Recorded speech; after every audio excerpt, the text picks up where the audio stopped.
स्त्रियां कितने प्रकार की होती हैं? जानिए उनके स्वभाव और लक्षण। रंग रूप और चाल ढाल से जानिए औरतों के भीतरी लक्षण और असली स्वभाव, क्योंकि एक किताब के कुछ पन्ने खोल रहे हैं औरतों से जुड़े हुए सभी राज। तो दोस्तों, अगर हम आपसे ये कहें कि अब औरतों को समझना हर किसी के लिए आसान होगा, तो यकीनन आप मजाक ही समझेंगे, क्योंकि औरत इस दुनिया की सबसे बड़ी पहेली जो है। लेकिन ये वीडियो पूरा देखने के बाद आपको हमारी बातों पर यकीन जरूर हो जाएगा। तो दोस्तों, सामुद्रिक शास्त्र एक ऐसी किताब है जो महिलाओं के रंग रूप और स्वभाव से उनके सभी रहस्य बताती है। तो देर किस बात की, जल्दी से हमारे चैनल को सब्सक्राइब कर दीजिए और इस वीडियो को अंत तक देखिएगा। हिंदू धर्म में लक्ष्मी का रूप माने जाने वाली स्त्रियों को समझना इस संसार का सबसे मुश्किल काम है, लेकिन आज की ये वीडियो इस मुश्किल को आसान करने के लिए ही बनाई गई है। तो दोस्तों, सामुद्रिक शास्त्र में 5 तरह की स्त्रियों के बारे में बताया गया है, जिनमें से पहली है शंखिनी। इन स्त्रियों की पहचान होती है कि या तो ये बहुत मोटी होती है या बहुत पतली होती है। इनकी नाक मोटी, आंखें चंचल और आवाज भारी होती है। ऐसी औरतें कभी खुश नहीं रहती और बिना किसी बात के क्रोध करती रहती हैं। ये अपने पति से हमेशा नाराज रहती हैं और पति की बात नहीं मानती। ये औरतें बहुत ज्यादा बोलती हैं, चुगली करती हैं और लंबी आयु वाली भी होती हैं। और इस किताब में ये भी लिखा हुआ है कि ऐसी औरतें आखिरी समय में बहुत दुख भोगती हैं। ये उस समय मरने की इच्छा करती हैं, लेकिन इनकी मृत्यु नहीं होती। सामुद्रिक शास्त्र के अनुसार इस संसार में ऐसी ही स्त्रियां सबसे अधिक हैं। दूसरी है चित्रणी। इस तरह की स्त्रियों की पहचान होती है कि ये अपने परिवार से बहुत प्रेम करती हैं। ये पतिव्रता होती हैं और हर काम को बहुत ही शीघ्रता से करती हैं। इन स्त्रियों को श्रृंगार करने का बहुत शौक होता है।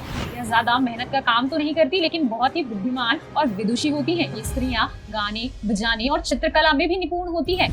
साथ में ये व्रत, पूजा पाठ, तीर्थ और साधु संतों की सेवा करती है। ये दिखने में बहुत सुंदर होती हैं। इनके बाल काले होते हैं, माथा गोल, शरीर कोमल और आंखें चंचल होती हैं। ऐसी स्त्रियों की उम्र 48 साल तक की होती है। और जो औरतें भले ही गरीब परिवार में जन्मी हो, लेकिन इनकी किस्मत में राजयोग होता है। तीसरी है हस्तिनी। हस्तिनी औरतों की पहचान उनका झगड़ालू स्वभाव होता है, जिस वजह से इनके परिवार में हमेशा कलेश होते रहते हैं। इनके पति इनसे दुखी रहते हैं। धार्मिक कार्य में इनका मन नहीं लगता। इन्हें भोजन करना बहुत पसंद होता है और इनका स्वभाव भी हर समय बदलता रहता है। इन्हें भोग विलास से ज्यादा रुचि नहीं होती और यह हंसमुख स्वभाव की होती है।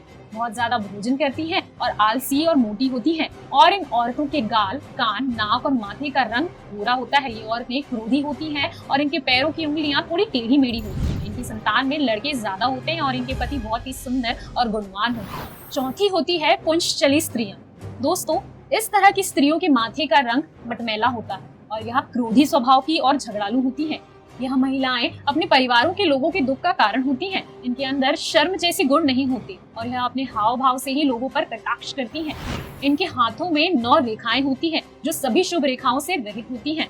ऐसी औरतों को मान सम्मान भी नहीं मिलता।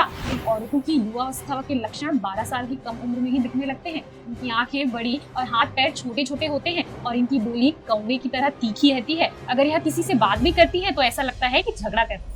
इनकी भाग्य रेखा कटी फटी रहती है। इनके हाथ में 2 शंख रेखाएं और नाक पर तिल होता है। 5वां है पद्मिनी स्त्रियां।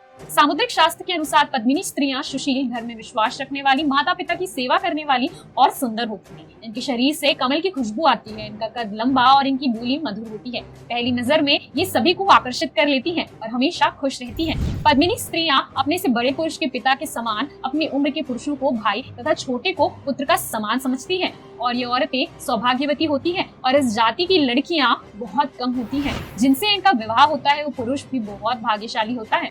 तो दोस्तों, यह थे कुछ नियम जो सामुद्रिक शास्त्र में स्त्रियों को पहचान करने के लिए बताए गए हैं। तो आप ही इन लक्षणों को देखकर स्त्रियों के बारे में धोखा खाने से बच सकते हैं। उम्मीद करते हैं कि आपको ये वीडियो पसंद आई होगी। वीडियो पसंद आई हो तो लाइक कीजिएगा और कमेंट बॉक्स में अपने विचार जरूर शेयर कीजिएगा और इस वीडियो की जानकारी ज्यादा से ज्यादा लोगों को जरूर शेयर कीजिएगा। दोस्तों, इस वीडियो में दी गई सारी जानकारी हमने इंटरनेट के माध्यम से ली है। इसमें हमारा कोई भी हस्तक्षेप नहीं है। इस वीडियो का मकसद केवल आप सभी को पूरी जानकारी देना है, ना कि किसी की भावनाओं को ठेस पहुंचाना और किसी की धार्मिक भावनाओं को ठेस पहुंचाना। दोस्तों, इस वीडियो को अंत तक देखने के लिए आप सभी का धन्यवाद। तो मिलते हैं अगले वीडियो।